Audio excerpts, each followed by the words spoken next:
Jadi menurut gue untuk mencapai kesuksesan itu kita butuh banget untuk bermimpi ya. Karena mimpi itu adalah sebuah kotak imajiner dan itu nggak terbatas. Salah satu cara untuk bisa bermimpi adalah tidur. Nah maka dari itu untuk mencapai kesuksesan marilah tidur.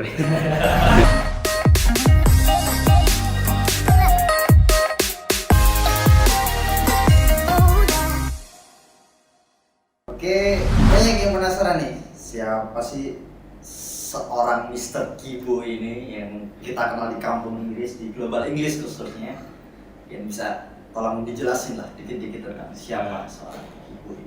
Oke, Secara hai. singkat. Kenalin nama gue Kibo, nama asli gue adalah Indra Wanov.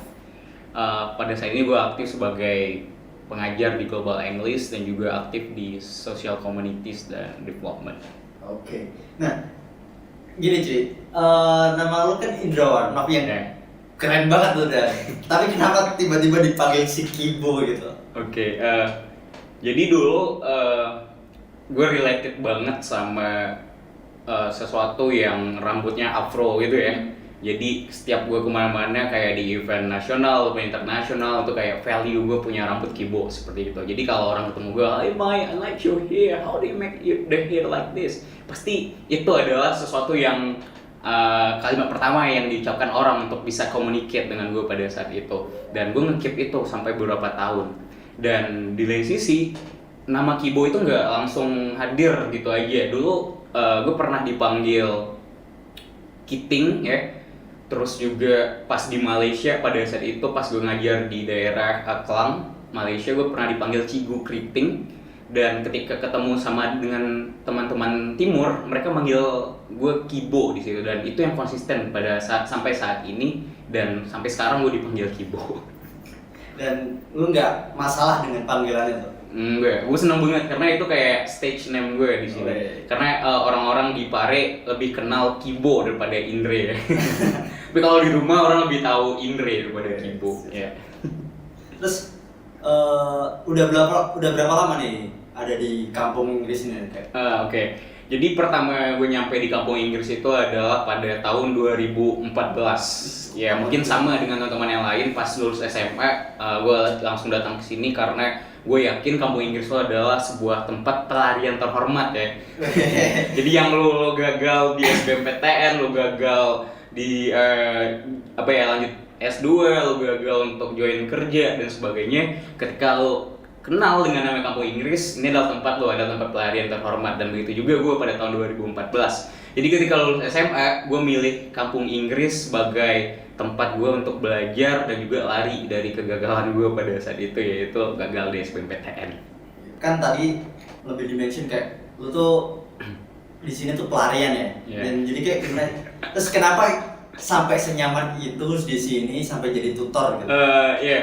Sebenarnya kampung Inggris ini buat kita nyaman banget kalau menurut gue, karena kita ketemu orang-orang baru dan itu yang related sama diri gue, karena gue seneng banget ketemu teman-teman baru yang intinya gue bisa nge-develop relation gue. Dan juga salah satu hal yang ingin gue sampaikan, gue bisa ikut national event, international event di beberapa negara. Di situ juga kadang-kadang related sama teman-teman atau relasi gue yang ada di Pare. Maka dari itu Pare ini benar sebuah wadah yang bisa nemuin kalian sama relasi-relasi yang ada, yang bisa nge-increase ya eligibility lah ibaratnya sebagai pemuda di situ. Berarti udah sekitar 5 tahunan di sini. Iya, hampir 5 Nah, tahun. itu ngebuat lu jadi lupa akan tujuan awal lu nggak sih, kayak kan dulu SBMPTN, Iya, kabur. betul. Nah, terus apakah lu jadi ya udah nggak usah ikut SBMPTN, nyaman aja di sini gitu? Jadi gini, gue pernah waktu itu orang tua gue marah kenapa gue milih kuliah di Kediri ya. Karena orang tua gue lebih nyuruh gue untuk kuliah di Jakarta, di Jogja, di Malang dan sebagainya, dan fokus untuk kuliah di situ. Dan semua keluarga marah bahwasanya kenapa lo milih kuliah di Kediri di situ. Tapi gue bisa nyakinin orang tua gue bahwasanya dengan pilihan gue ini, gue bisa lebih mandiri. Nah, ini nih magic word yang gue gunain. Jadi buat lo semua yang lo punya yang lo berbeda pendapat sama orang tua lo bisa yakininnya dengan bahasa seperti ini, tapi lo harus show your effort setelah itu ketika lo menggunakan ini. Jadi gue bilang ini sama mama gue, aku lebih milih kuliah di Kediri, jadi mama nggak usah ngebiayain biaya kuliah aku lagi, karena aku juga sambil ngajar di Kediri di kampung Inggris di situ. Nah jadi kata-kata ini yang buat emak gue yakin bahwasanya wah kalau si Kibo bisa lebih mandiri kenapa enggak. Jadi dikit-dikit dari keluarga reda semua dan mereka nerima pilihan gue untuk kuliah di Kediri. Dan juga gue kuliah di Kediri apa ya, sebuah kebanggaan gue juga karena gue bisa absen untuk nggak hadir ke kuliah, dan gue juga dapat privilege dari rektor dan sebagainya gara-gara gue kuliah di sana. Mungkin kalau gue kuliah reguler di beberapa daerah yang gue fokus kuliah, gue nggak bisa juga aktif di organisasi, aktif di bisnis, dan juga bisa sambil ngasilin uang dan sebagainya. Nah itu yang buat gue senang dan buat gue kenapa gue memilih kuliah di Kediri pada saat itu. Lu pas waktu itu tetap pada tujuan awal lo untuk kuliah ya. Nah, terus lo mention tadi ada lo ngerjain bisnis, ngerjain organisasi. Nah, apa aja sih? Bisnis apa aja nih yang pernah lo lakuin atau mungkin masih sekarang? Oke, ya sebelumnya pasti stereotip seseorang mahasiswa berpikir bahwasanya kalau lo fokus kuliah ya udah kuliah aja, pasti bakal ngebebanin di organisasi lo ataupun di pekerjaan lo. Dan juga sebaliknya, ketika lo fokus organisasi pasti bakal nganjolkin nilai lo di akademik dan sebagainya. Tapi ketika kita bisa berusaha di situ, kita bisa memecahkan stereotip itu. Dan akhirnya gue bisa, ketika gue aktif di organisasi dan juga bekerja dan creating bisnis, yang pada saat itu gue juga dapat prestasi di bidang akademik. Gue menjadi lulusan terbaik di universitas gue di situ. Walaupun gue jarang hadir ya, tapi di lain sisi gue berterima kasih kepada kampus gue karena dia memberikan gue privilege untuk bisa melengkapi kekurangan-kekurangan yang ada seperti tugas, ujian, dan sebagainya. Dan ketika gue mendapat kesempatan, ketika gue bisa menghadiri kampus tersebut, gue all out. Gue mencoba untuk nge-show apa aja yang gue pelajari di luar yang bisa gue inspire kepada teman-teman yang ada di kampus gue atau di kelas gue terutama di situ. Nah maka dari itu, ketika lo effort lo kuat, gue yakin lo bisa memecahkan stereotip itu untuk bisa melakukan 3 hal penting ini: organisasi, kuliah, dan bekerja. Kalau boleh tahu nih, lu dulu jurusan apa sih, Di? Gue jurusan ekonomi, fakultas ekonomi, khususnya spesifik di marketing pemasaran. Dan itu emang udah jadi concern lu dari dulu atau yaudahlah yang penting kuliah dulu? Yeah. Jadi gini, jadi gue ada cerita bahwasanya mayoritas orang di Pare sebagai pengajar guru bahasa Inggris pasti mereka milih kuliah yaitu ngambil bahasa Inggris lagi. Tapi yang gue pelajari di situ adalah gue butuh belajar lebih banyak lagi, nggak cuma di bahasa Inggris. Maka dari itu alasan gue ketika gue aktif di bahasa Inggris sebagai pengajar guru bahasa Inggris di Global English, gue juga pengen nge-scale up ilmu gue di bidang-bidang yang lain. Salah satunya adalah gue ambil course di Fakultas Ekonomi di Universitas Islam Kediri di situ. Dan ya gue bisa nge-collaborate itu, lu bisa bahasa Inggris dan value lu juga lu bisa nge-creating sebuah bisnis dan lain-lain di situ. Berarti udah sampai tahap lu nge-create bisnis nih ya? Ya. Dan nge-develop atau udah masih jalan atau? Ya untuk bisnis, gue juga mendapatkan relasi dari teman-teman gue juga sebagai member di situ yang memiliki sebuah ide dan pada saat ini gue menjadi co-founder dan CMO dari salah satu platform yang dinamakan Kampung Course di situ. Dan untuk gue related atau jump to the business, itu bukan hal yang pertama. Dulu gue pernah menciptain infonationalevent.com, juga pernah gue ngeciptain godatang.com, dan banyak lagi di situ. Dan bisa gue katakan Kampung Course adalah bisnis kelima gue di situ. Dan gue senang sekali karena gue ditemuin oleh tim-tim yang luar biasa yang konsisten pada saat ini, yang gue bisa belajar dan bisa improve terus pada intinya. Dan lu ketemu timnya itu di Kampung Inggris ini ya? Yes, benar sekali, di Kampung Inggris. Dan teman gue ini adalah murid gue dulu awalnya. Maka dari itu gue bilang Kampung Inggris ini nggak cuma ngajarin lo bisa berbahasa Inggris doang, tapi bisa nge-scale up apa aja yang ada. Seperti contohnya, gue dulu nggak bisa main gitar, tapi ketika ketemu teman-teman gue yang bisa bermain gitar, ketika di camp gue bisa belajar dikit-dikit gitar dan akhirnya gue bisa sedikit bermain gitar.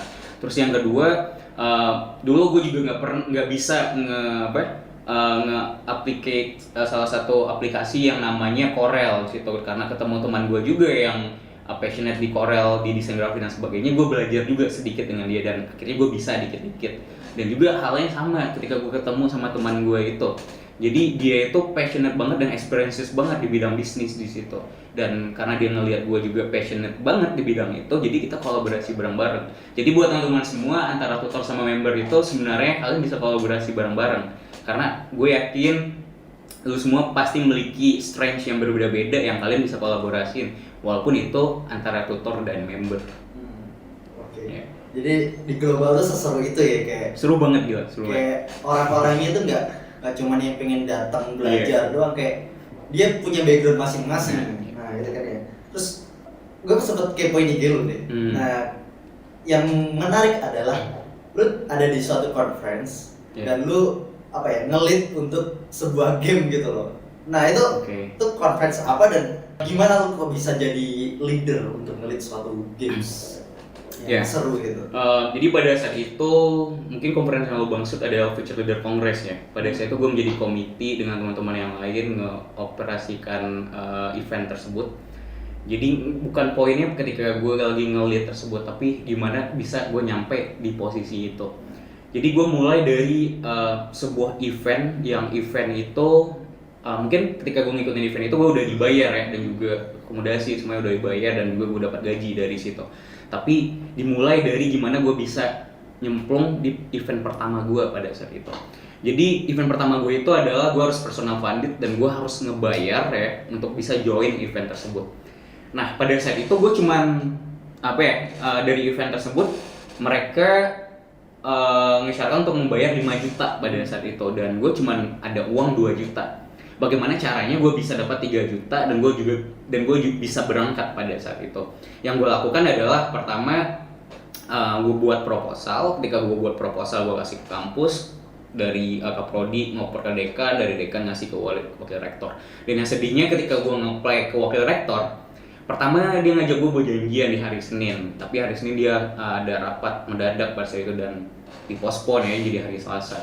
Dari Selasa kita udah janjian dan gue tungguin tuh di depan pintu wakil rektor tersebut. Ketika gue tungguin 10 menit, gue ngedip mata dikit aja kayak istirahat gitu, dan gue lihat lagi di dalam. Ternyata dia udah ngilang di situ. Dan ternyata si wakil rektor itu ada pintu ajaib yang buat dia bisa langsung masuk ke langsung nyampe ke parkiran di situ, dan gue kehilangan dia pada saat itu. Itu gue sedih banget, padahal kita udah janjian dan sebagainya, tapi dia lupa dengan gue yang lagi bawa proposal dan membutuhkan sesuatu di situ. Tapi di lain sisi akhirnya kita ketemu, dan ya akhirnya gue dapat sponsor dari kampus yang pada situ cuma 1 juta. Jadi totalnya gue masih mendapatkan 3 juta dan gue butuh 2 juta lagi di situ. Nah 2 juta itu bagaimana caranya adalah gue copy proposal itu banyak-banyak dan gue share ke beberapa tempat gue biasa makan siang di kampung Inggris itu. Gue apply ke Dapur Jawa, gue apply ke Merah Putih, gue apply ke Anur di situ. Yang mayoritas dari mereka cuma ngasih 50.000, 20.000, ada yang ngasih 100.000. Tapi secara nggak sadar nyampe 1 juta cuy. Nyampe 1 juta dari mereka yang ngasih 20.000, 50.000 itu. Dan akhirnya gue bisa ngumpulin 4 juta dan gue masih kekurangan 1 juta lagi. Gimana nih bisa dapat 1 juta? Dan karena effort gue coba malu-maluin diri gue untuk nge-broadcast di grup WhatsApp keluarga. Gue bilang, tante-tante, om-om, Indre mau ikut acara ini tapi Indre kekurangan uang 1 juta. Kalau om mau bantu dengan berharap Indre bisa mendapatkan bantuan dari om. Ternyata om-om dan tante-tante itu juga nolongin gue juga. Jadi gue dapat ada yang ngasih 500.000, 1 juta, dan gue kelebihan ada saat itu. Nah di situ yang gue rasa, wah ternyata untuk join event-event nasional internasional itu nggak harus lo punya banyak uang dan sebagainya, tapi gimana effort lo kuncinya. Contohnya kayak gimana gue ngumpulin uang dari 20.000, 50.000 bisa sampai 1 juta, dan juga dari effort gue ke nge-WhatsApp tante-tante atau om-om yang ada di grup keluarga dan sebagainya. Nah, akhirnya gue bisa di situ. Ya. Pernah nggak sih ada suatu titik mungkin di event itu atau mungkin di titik lain yang lu ngerasa kayak udahlah, kayak capek gue, ada nggak titik itu tuh? Terus berapa lama lu ada di titik itu gitu sih? Ya, mungkin setiap orang yang datang ke kampung Inggris mereka berada pada fase yang dinamakan quarter life crisis ya. Jadi ketika lo berusia 20 atau less than that, atau 20 sampai 30 tahun, lo bakal ngadapi quarter life crisis itu. Dan gue yakin semua orang yang ada di kampung Inggris itu mereka dalam fase-fase itu. Nah, jadi gue juga pernah ketika gue down pada saat itu, ketika gue ngerasa waduh kok gue gini-gini aja ya, tapi gue mencoba untuk menyibukkan diri gue dengan program apa aja, dengan event apa aja yang buat gue nemuin jalan itu. Maka dari itu teman-teman jangan takut ketika teman-teman ngerasa down, ya lakuin apa aja dan mencoba untuk positive vibe, positive thinking di situ, karena sebenarnya itu cuma negatif vibe kalian aja yang kalian ngerasa down, padahal di lain sisi kalian itu udah sukses. Menurut gue setiap orang punya sukses mereka sendiri-sendiri di situ. Maka dari itu coba sibukkan diri kamu, sibukkan diri teman-teman semua, dan gue yakin teman-teman bisa nge-grab apa yang teman-teman galaukan tersebut. Ya makanya sibukkan aja diri teman-teman. Dari sekian banyak hal yang udah lu achieve, yang udah lu perjuangin, pasti ada pondasinya. Bisa nggak sih lu sharing pondasi lu untuk bisa achieve mereka semua tuh gitu? Oke. Mungkin orang punya banyak alasan ya ketika dia nggak melakukan sesuatu. Mungkin karena mereka dari daerah kecil, terus gue nggak bisa baca buku yang lo baca, terus gue nggak bisa kuliah di luar negeri, gue nggak bisa ini itu dan sebagainya. Tapi alasan-alasan itu menurut gue nggak akan buat kita ke kesuksesan. Maka dari itu apa yang harus kita lakukan hari ini adalah coba lakukan dan lakukan yang lu bisa, dan gue yakin semuanya bakal pay off, semuanya bakal terbayar lunas pada intinya. Makanya lakukan aja terlebih dahulu. Jadi itu kayak gambaran abstrak dari prinsip lo nih. Yeah, Mungkin lu bisa sharing ke kita sebenarnya prinsip hidup lo tuh kayak gimana sih? Jadi menurut gue untuk mencapai kesuksesan itu kita butuh banget untuk bermimpi ya. Karena mimpi itu adalah sebuah kotak imajiner dan itu nggak terbatas. Salah satu cara untuk bisa bermimpi adalah tidur. Nah maka dari itu untuk mencapai kesuksesan marilah tidur. Tapi nggak sampai di situ. Tapi nggak sampai di situ. Kita harus bangun lagi dan kerjakan semua kewajiban kita dan selesaikan semuanya, dan gue yakin semuanya bakal pay off, semuanya bakal terbayar lunas, dan semuanya kalian bisa ngerealisasikan apa yang kalian mau. Salah satunya adalah kalian bisa menciptakan sebuah legasi di lingkungan kalian yang bisa bermanfaat untuk orang lain dan sekitarnya. Oke, mungkin dalam prinsip hidup gue pengen menjadi legasi ya, atau warisan.